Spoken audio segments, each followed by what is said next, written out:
এখানে লেখা হচ্ছে ইহা দ্বারা ব্যক্তি বা কর্তৃপক্ষের অধিকার ও দায় দায়িত্ব সৃষ্টি হবে না। এটা হচ্ছে 2006 এর কথা। মানে এই কাগজ তেমন কোনো কিছু না।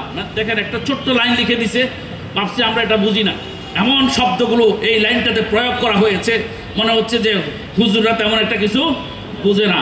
আমরা বলেছি অবশ্যই এই লাইনটা পরিবর্তন করে লিখতে হবে যে এই কাগজ, এখানে শুধু নীতিমালা লেখা আছে, আমরা বলেছি নীতিমালা নয়, বরং আমরা নীতিমালার সাথে বিধিমালাও চাই, যাতে করে আমার ইমাম খতিব মুয়াজ্জিনদের সাথে কোনো বেঈমান, কোনো মুনাফেকি করলে আমরা যেন তাকে আদালতের কাঠ করায় নিয়ে যেতে পারি।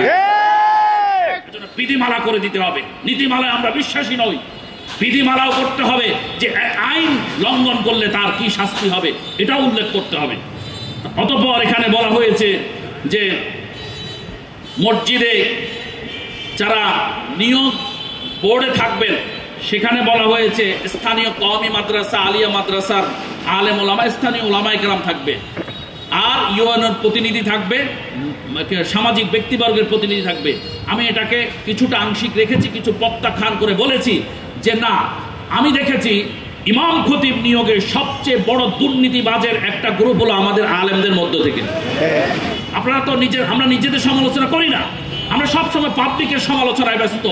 নিজেদের ঘরে যে কত বড় বড় রাঘব বোয়াল টাইপের মুনাফেক বসে আছে এটা আমরা জানি না।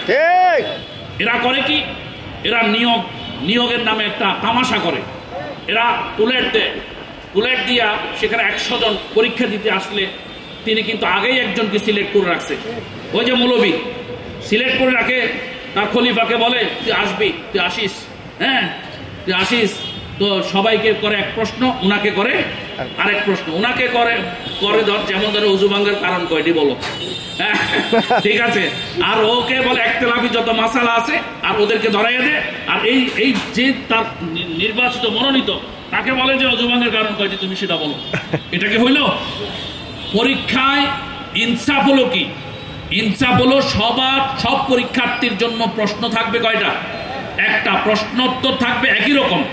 পৃথিবীর সব জায়গায় নিয়ম, একমাত্র কিছু মুনাফেক মৌলবী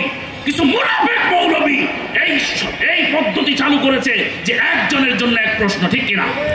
আমি সেই মৌলবীদেরকে বলতে চাই, যারা টাঙ্গাইলে এই ধরনের বাটপারি করো, আমি এই সংগঠন আমরা যেদিন থেকে চালু করেছি, আমরা একটা নীতি আদর্শে বিশ্বাসী। কে কত বড় শাইখুল হাদিস এটা আমার দেখার বিষয় নয়, কে কত বড় পীর আমি এটা দেখবো না, আমি দেখবো তিনি মুসলিম কিনা।